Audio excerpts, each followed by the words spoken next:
Today's sponsor is the Dog Cancer Survival Guide, a must-read book if your dog has cancer. To get a free excerpt on what to feed your dog, go to dogcancerdiet.com. You'll get Dr. Damian Dressler's Dog Cancer Diet and help your dog with their next meal. That's dogcancerdiet.com to get an excerpt for free of the Dog Cancer Survival Guide. In that time, we've certainly known that, okay, we haven't seen this type of heart disease with these big name brands. So it doesn't mean that the small brands can't have good outcomes. It's just we know these big brands have been around a while and haven't caused that particular problem. Welcome to Dog Cancer Answers, where we help you help your dog with cancer. Here's your host, James Jacobson. Hello, friend, and welcome to Dog Cancer Answers. We are going to go back to our proverbial mailbag, or I guess we should call it a voicemail bag, and take a listener question that was given to us from Pat in Maryland. Now, she has a very common question, and we're going to take it in two parts. However, this is going to be a slightly unique episode because we are going to get input from not one, not two, but three members of the veterinary community. That's because one of Pat's questions is about the recent concerns on grain-free dog food causing something called dilated cardiomyopathy. That is a big word, and this is a complex issue, and research is still ongoing. And we're going to get into some of that in our conversation with these three experts.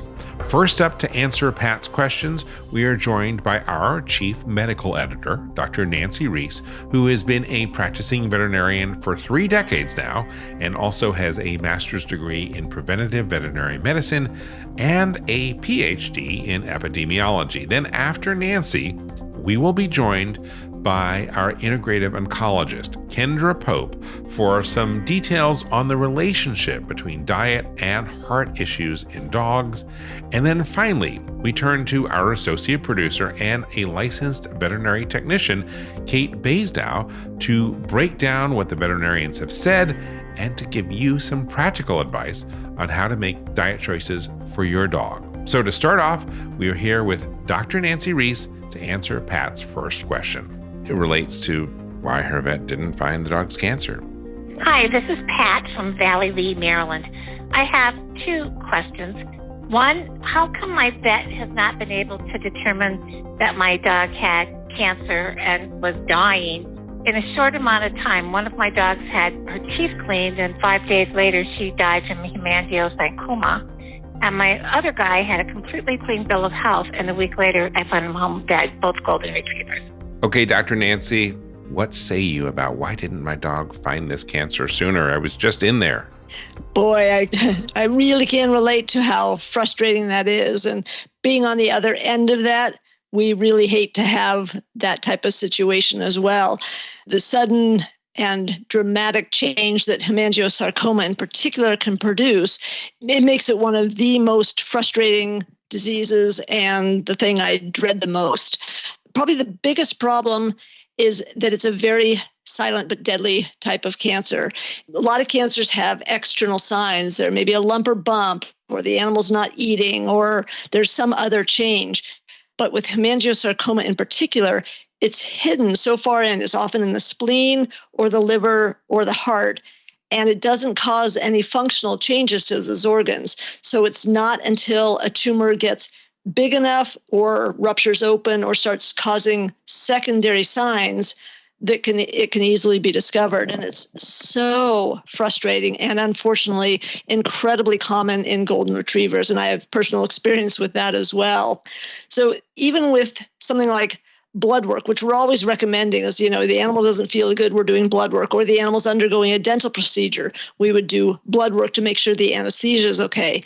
But very rarely is there any indication on regular blood work where something like this type of cancer will show up. In fact, up until recently, we really don't have many blood test options for cancer. So that's been a really frustrating thing. Occasionally, the red blood cells might be misshapen enough that could indicate that maybe they have hemangiosarcoma, but that's really not a common finding. So you have these horrible tumors that are rapidly growing, but they're hidden in body locations and don't cause signs until oftentimes it's too late. And she had 2 dogs, one with hemangio, and then it just is really, really sad when that happens, but it's just not going to be picked up in normal blood work. Right. The one encouraging things is that, and I'm not incredibly familiar with these, but there are 2 new blood tests out that are going to be used for screening for multiple types of cancers. And I think it had, the one of them had like an 89% chance of detecting hemangiosarcoma early. I don't know how early that happens, but that in terms of if you have a golden retriever, to be able to get this test done regularly and catch something way earlier, if this pans out, it will be just such a blessing for us. Do you know more about that screen? I can find out. The one that I can't say I'm that familiar with either one of those, but the one I'm more familiar with is through the Texas A&M University. They have developed it. It sounds like it's a pretty darn good test. I think it had a detection rate of 74% for lymphoma. And so I think it's kind of designed for breeds that are at high risk, and you test them. But one thing I don't know is how far in advance. Like, can you test them at 2 years age and they'll predict it, or does it have to be they're already starting with a little bit just not detectable and they're 10 years old?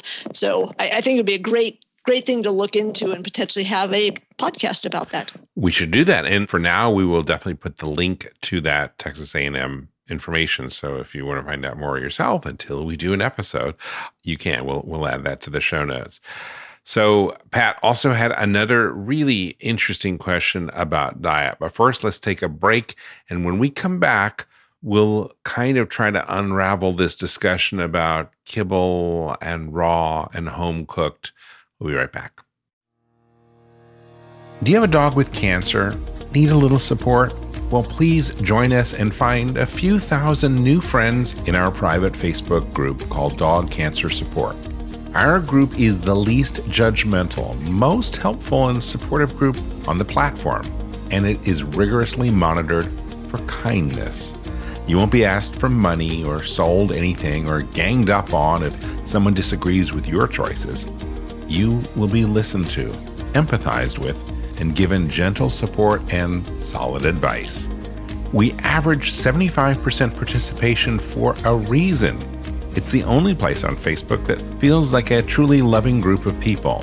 And if you're not a member yet, join today by typing Dog Cancer Support into the search box in Facebook or by going directly to dogcancersupport.com.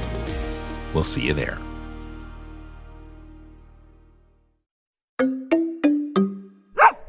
So on today's show, we are hearing a listener question from Pat in Maryland, who also asked a question about diet.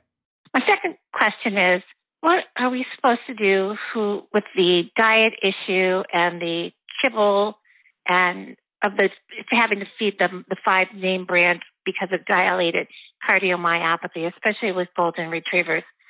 My dogs used to always eat raw and home prepared, and one of my dogs has a slow heart rate and it recommended that she have to eat kibble in one of the 5 main brands. And I feel terrible about that because I just don't think it's a very good diet. So I add other food to it. So she's probably not getting the balanced diet either. Thank you. So, Dr. Nancy, diet, what do you think? Well, I have to say, this is a question or comment that probably comes up on a weekly basis, if not a daily basis. I was going to say, have you ever heard this before?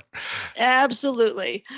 So the concern has been that in the past several years, I don't remember when it first started, but in the past several years, cardiologists were starting to see more cases of a particular type of heart disease, as she mentioned, called dilated cardiomyopathy. And these hearts that have this get really big and very weak, and so they don't pump very effectively, and the dog ends up with signs of congestive heart failure.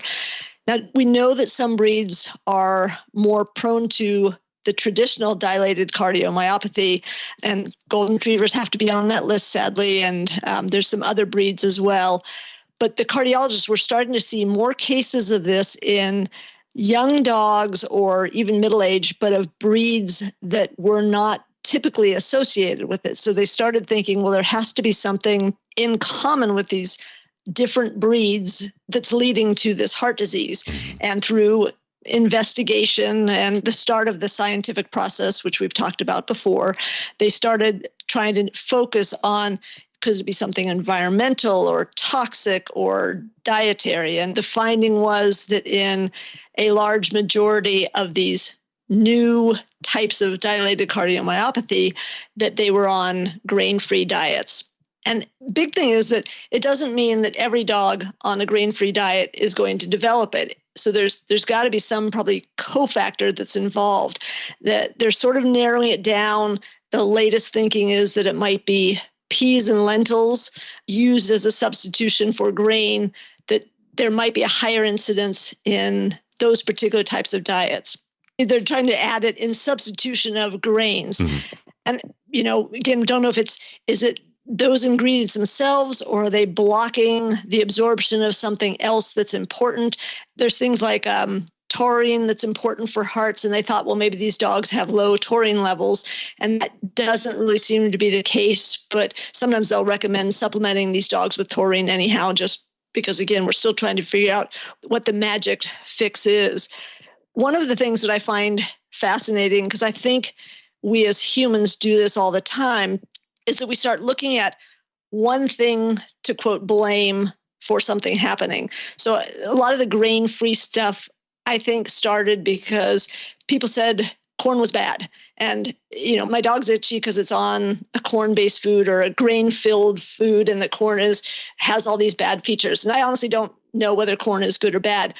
But I will say, I see just as many itchy dogs on grain-free diets as I do on the cheap corn-based food. So it seems to be when we focus on one aspect and like, okay, we'll get rid of corn and it's grain, so we're going to get rid of all grains and put something else in, I think we lose the whole picture type of thing. So again, not every dog on a grain-free diet is going to have this problem, but there's something going on that we need to start looking into. And they are working on trying to do that.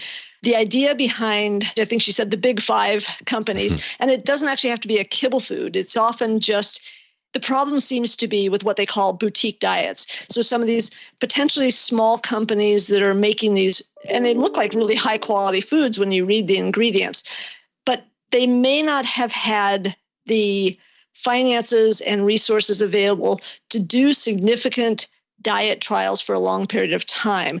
So there's feeding trials that the big companies, again, have the money to be able to do to sort of prove that their diets are balanced and complete and safe for the long term. Those feeding trials actually aren't long enough to see something like this dilated cardiomyopathy show up, but they start with the feeding trials. They know that it's safe and good for a while. And then these foods have been around for, 20 or 30 years.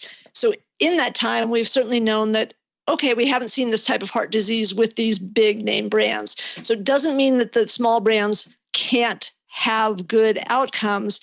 It's just we know these big brands have been around a while and haven't caused that particular problem. So it makes it really tough because we all want to feed good quality ingredients in the foods. And honestly, when you look at the bags on the big 5, you do wonder, like, what am I feeding my dog? But the good part is that at least statistically, we know that they've been fed that for a long time and they haven't developed the cardiomyopathy. But Pat says that she feels terrible now because she is, doing the kibble, but then she's adding in other foods and wondering if it's now unbalanced because of that. I think that's probably not a huge concern. In my personal opinion, I'm not one of the people that says you find one food and you feed only that and you never feed anything else. If there's questions about it, there's a great resource called balanceit.com. I think you have to pay for a little bit of a service to try to get a precise recommendation for what you're feeding. But it really is a good site that you can put in exactly what you're feeding, and it tells you what you might have to add or not. So I think you can do some brand name food and a few extra things, as long as they're not, bacon grease and fatty things that aren't unhealthy. Yeah. Or Awesome. We will put a link to that, balanceit.com. It's a great resource. I hope those answers satisfy you, Pat. Thank you so much for calling in with your questions. And Dr. Nancy, thank you for addressing them. Well, it's good to have such a question out there that is very common in people's minds, because certainly the grain-free heart connection is getting a lot of attention lately. Dr. Nancy, thanks so much for being with us today. Thank you. We're going to take a quick pause right now, but we have a lot more. After this short break, we will be back with integrative oncologist Dr. Kendra Pope for more information on the relationship between diet and dilated cardiomyopathy. Stay tuned. I want to let you know about an important newsletter. It's called Dog Cancer News. Now, with a name like that, it is not for everyone.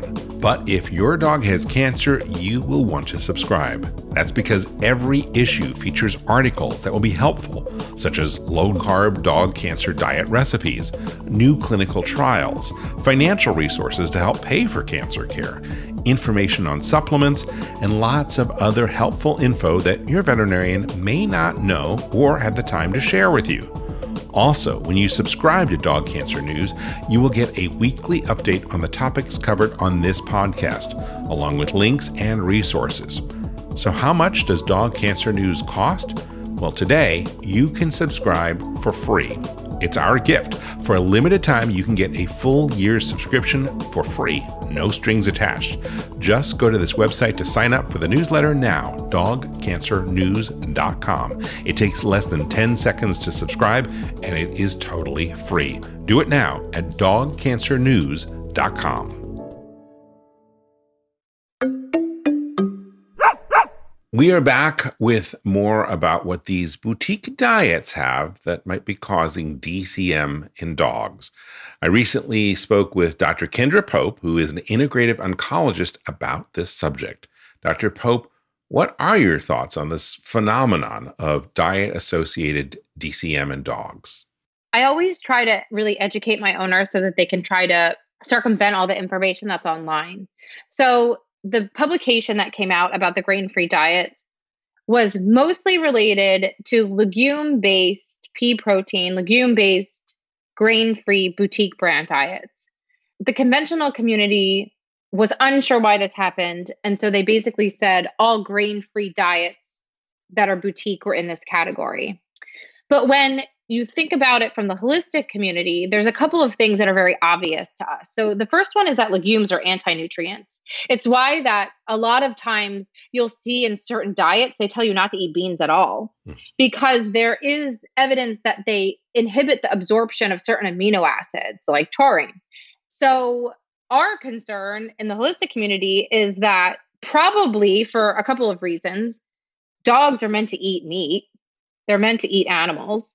When we're feeding them these legume-based, anti-nutrient-based, highly processed at high heat diets that we already know are pro-inflammatory, we already know create Maillard reaction products, we already know create advanced glycolation end products that we already have known are 100 times higher in pet food than they are in human food, and we know in people that it causes cardiovascular disease. Like, there's nothing about that that's surprising to us that they then are more likely to get heart disease. So what I explain to owners is that if you're feeding a real food diet that is bioavailable, that is not heavily processed, you don't have to have grains at all, because dogs have no carbohydrate requirement nutritionally. They do not have to have carbs in their diet unless they have a need for a protein or a fat restriction. So owners freak out when I tell them that I don't want them to have any grains in their diet, because they're like, oh, grain-free diets are bad. And I'm like, grains and carbohydrates are not the same thing. And a heavily processed kibble diet is not the same thing as real food. That's awesome. So the concept from an oncology perspective is still don't feed your dogs a lot of carbs, because cancer eats the sugar in carbs. So it's a balance, but don't misinterpret the data that has come out relating to grain-free diets. Yeah. The ones I worry about are the clients that are very strong vegans and vegetarians Mhm. that want to feed their pet vegan or vegetarian, which I try to respect that because a lot of them are just very dedicated to it. But I will tell you, I have yet to have a vegan or vegetarian fed patient that's not extraordinarily deficient in tons of amino acids. They're not bioavailable. They're just not. And here's the reality, because on the human side and with the human conferences I go to, there's obviously a huge group of people that feel very strongly that plant-based diets are the only way to health. But there is no way that your body absorbs certain nutrients from plants. We just don't get them. Evolutionarily speaking, we have not evolved to get it from plants. And so if you have to supplement it because you can't get it from your diet, then it wasn't meant for you. So I ate vegetarian and I leaned towards vegan for a while. And I can tell you, I was never more B vitamin deficient. I was never more D vitamin deficient. It's not evolutionarily what we were meant to have. We also weren't evolutionary meant to have these factory farmed, disgusting animals. Mhm. That also is not what we were supposed to have. So there has to be a balance between all of it, which can be really hard. And it's something that I would say the last 10 years of my life has been strongly dedicated to learning all about this. And there's still so much more to figure out because it changes all the time. So it's crazy. Dr. Pope, thank you so much for your input on this topic. But what does this all mean for you and your dog? Well, let's check in with our associate producer, Kate Basedow, who is a licensed veterinary technician. Kate, now that the veterinarians have left the room, shall we say, what does all this mean and what should I actually feed my dog? Well, as Dr. Reese and Dr. Pope both mentioned, this is a common question, and we don't really have a black and white answer yet on why this heart problem is turning up with some diets, which of course makes it so much harder for owners trying to figure out what on earth they should be feeding. When all of this originally blew up, I had two dogs who were both on very different diets. My younger dog was eating Purina Pro Plan Sport, a high-protein, high-fat kibble diet that had gone through feeding trials and contains grains, so no worries there. But my senior dog was eating a grain-free diet from Canada. It's kind of a long, convoluted story, but the short version is that I had chosen that diet because she gets soft stool whenever she eats rice or potato. Yuck. And finding a diet that doesn't have rice or potato is shockingly difficult. The Canada happened to be the first food that I found that fit her needs, and it just happened to be grain-free. So tell me where you got into the whole DCM mess. So here we are with food being related to dilated cardiomyopathy, and here I am with a dog on a grain-free diet. My mom's dogs were on a different grain-free diet, and she immediately switched her dogs to a different food that contained grains. And I want to note that your mom isn't just like a regular mom. Look, all moms are great, but your mom is also a veterinarian. It's true. And so she switched her dogs to a different food, but Q was old and she was doing really well on her food. She had never shown any symptoms of heart problems throughout her life and didn't have any relatives that I knew of with heart problems. I do blood work regularly to make sure everything looks good, and she had had x-rays recently for an unrelated issue and her heart looked great. Now, it's important to note that an x-ray really isn't a good way to diagnose dilated cardiomyopathy. It's not? No, you actually need an echocardiogram, which is an ultrasound of the heart, so that you can see that the chambers are getting thinner and the walls of the heart are getting dilated, stretched out, and thinner. In the early stages, you won't always be able to see those changes on an x-ray. Is an echocardiogram something that most vet clinics have? No. No, so you'd have to go to a specialist. Okay. Yep, an internist or a cardiologist.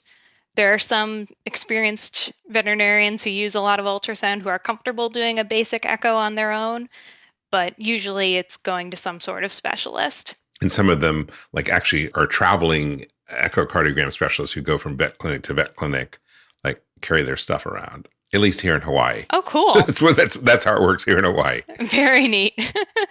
I had to truck my dog, would have had to truck my dog to someone.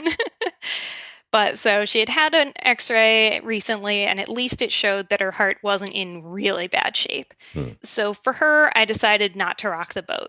And she stayed on that diet until December 2020 when she got pancreatitis and needed to switch to a lower fat and protein diet. So now what is she eating? Now she's on IMS Mature Adult, though I try not to emphasize the mature part for her. I got lucky. I was dreading trying to find a low protein, low fat diet that also didn't have rice or potato and ideally had some grains in there. But I started with the big 5 companies that have nutritionists on staff, and the IMS happened to be the first bag I looked at in the store. And it does include grains. She clearly isn't impressed by the flavor of the lower protein diet, but she really hated the cooked pasta that she was getting when she was sick, so at least it's better than that. Pancreatitis is no fun, so I've been very strict with her food to keep her healthy and happy since then. So what would you recommend that people feed their dogs? The most important thing is that the diet is complete and balanced. Diet-associated DCM is a concern with the boutique grain-free diets, but not every dog who eats those foods is going to get it. That's just one piece of the puzzle.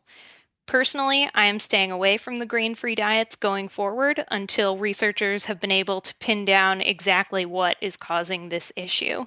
If your dog has been on a grain-free diet and you're concerned, even if your dog isn't showing any symptoms of heart problems, you can get a referral to a cardiologist to do an echo to check things out and make sure their heart looks good.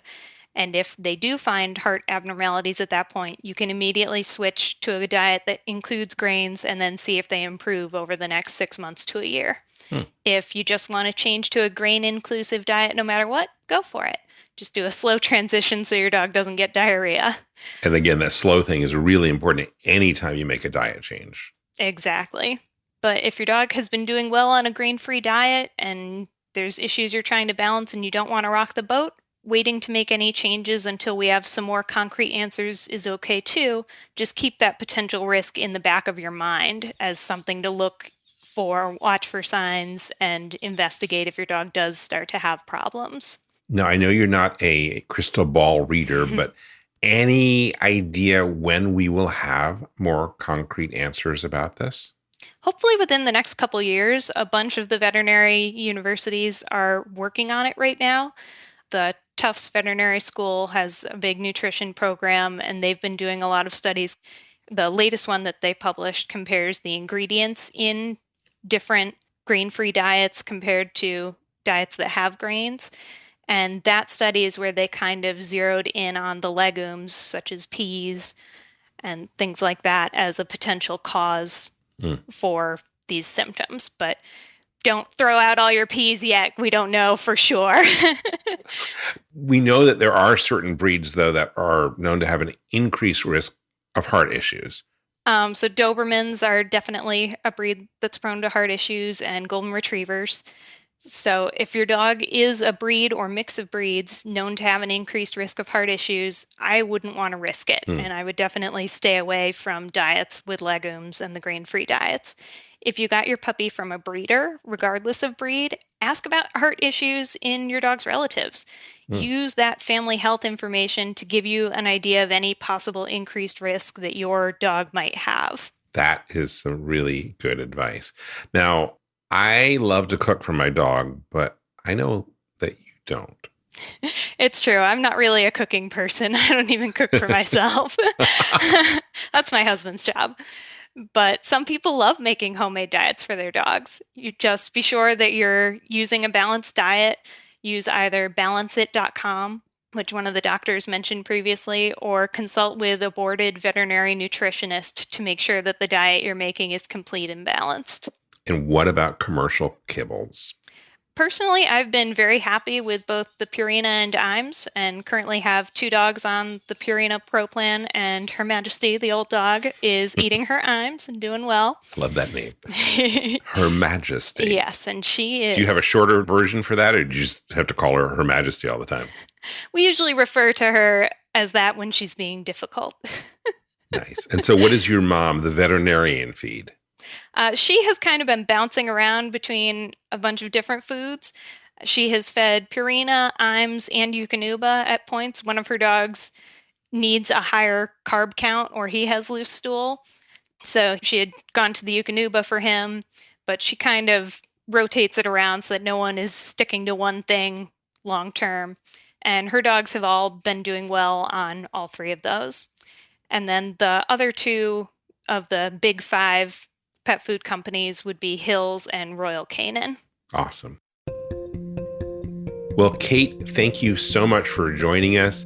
We are glad to have you as part of our team here, not only an associate producer on the show, but also a licensed vet technician with many years of experience. And it looks like you grew up in that environment. So that's awesome. So bottom line, the research is still ongoing into the question of grain-free diets and heart health in dogs. And while we do have some promising leads, as of August of 2021, we still do not have a definite answer why these diets sometimes cause DCM. Now, if you have a healthy dog, you have a lot of options and you can pick what feels right for you. However, if your dog has health problems, you need to consider those too. And a veterinarian or a veterinary nutritionist is a huge help for sorting out those nutritional needs that sometimes conflict with one another. And for dogs with cancer, those of you who are probably dealing with that right now, a high-protein, low-carb diet like the one that Dr. Dressler recommends in the Dog Cancer Survival Guide is still often the best option to help starve out those cancer cells. I want to thank you for joining us today and hitting that play button. The show notes contain links and references for all the points that were mentioned in today's episode. Of course, you can find a lot more on our website at dogcanceranswers.com. And if you, just like Pat did, have a question that you would like to ask one of our veterinarians, well, please give us a call on our listener line. And that phone number is 808-868-3200. It is a 24-hour-a-day, 7-day-a-week recording line where you can have your questions answered on a future episode of Dog Cancer Answers. If you have a dog who's been diagnosed with cancer, we really encourage you to join our private Facebook group, and you can find that at dogcancersupport.com. It is a great community of dog lovers who are going through what you may be going through right now. Well, that is it for today from all of us here at Dog Podcast Network. I'm James Jacobson, and I want to wish you and your dog a very warm aloha. Thank you for listening to Dog Cancer Answers. If you'd like to connect, please visit our website at dogcanceranswers.com or call our listener line at 808-868-3200. And here's a friendly reminder that you probably already know. This podcast is provided for informational and educational purposes only. It's not meant to take the place of the advice you receive from your dog's veterinarian. Only veterinarians who examine your dog can give you veterinary advice or diagnose your dog's medical condition. Your reliance on the information you hear on this podcast is solely at your own risk. If your dog has a specific health problem, contact your veterinarian. Also, please keep in mind that veterinary information can change rapidly. Therefore, some information may be out of date. Dog Cancer Answers is a presentation of Maui Media in association with Dog Podcast Network.